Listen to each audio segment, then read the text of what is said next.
சுதன் பரிசுத்தாவின் பெயராலே ஆமென். மத்தேயு 5:1-12. மலைப்பொழிவு. இயேசு மக்கள் கூட்டத்தை கண்டு மலை மீது ஏறி அமர அவருடைய சீடர் அவர் அருகே வந்தனர்.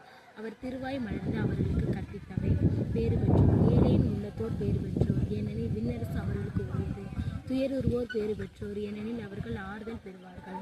கனிவுடையோர் பேறு பெற்றோர், ஏனெனில் அவர்கள் நாட்டை உரிமை சொத்தாக்கிக் கொள்வார்கள். பசித்தாகம் கொண்டோர் பேறு பெற்றோர், ஏனெனில் அவர்கள் நிறைவு பெறுவார்கள்.